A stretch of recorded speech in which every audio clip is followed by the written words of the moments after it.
Hey, I want you to check out this Twitter poll that I did yesterday. What is your election day eve stress level? And we had super stressed, somewhat stressed, what will be, and the last one was there's an election?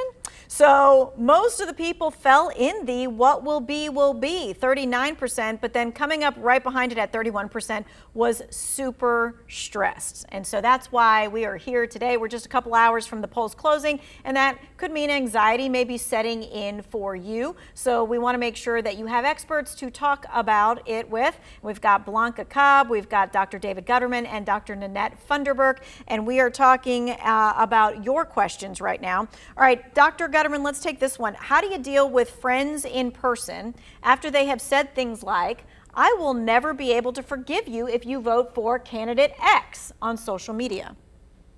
Well, first of all, keep in mind, you don't have to respond to everything that is sent your way. So if someone is saying something that's rather provocative or angry, keep in mind that you don't need to respond. I think that it's important initially, right out of the starting gate, tonight, tomorrow, the next couple of days as the results unfold.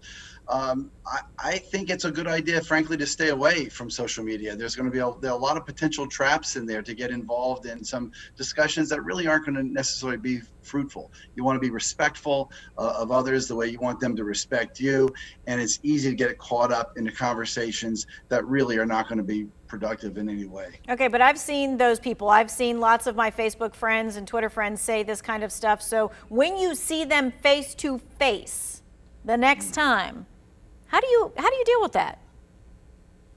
Well, I think that it's our former First Lady once said, when they go low, we go high.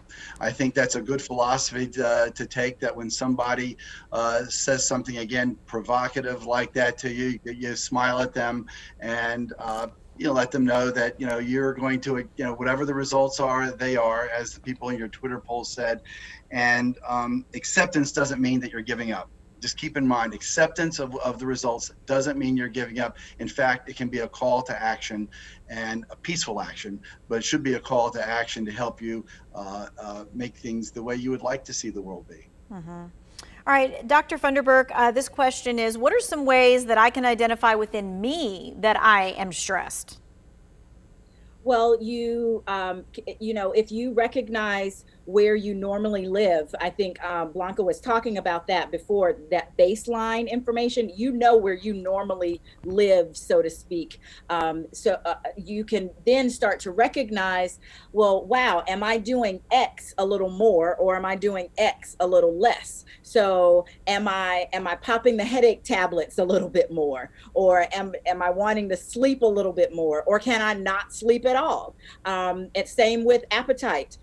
Is that appetite going up? And even more specifically, is that appetite for indulgence going up? Do I just want the cake because I want the cake and I want to have the cake and nobody's going to stop me from having the cake? Yes, I want the cake. So it's kind of like, if I can't control anything else, sometimes we start to control those smaller things. Mm-hmm. So those are some of the things I would start to pay attention to. Okay, and we do have to be self-aware that way. All right, we're going to take a quick break, but Blanca, I want to give you this teaser so that everybody knows what's coming up afterwards. This person is saying, I know I can't mute comments for 30 days I can mute comments for 30 days on social media, but I won't be able to mute my family at Thanksgiving. How do I deal with them one-on-one? So you be thinking about that. We're going to answer that when we come back after the break. You can continue to text us your questions. We'll be right back.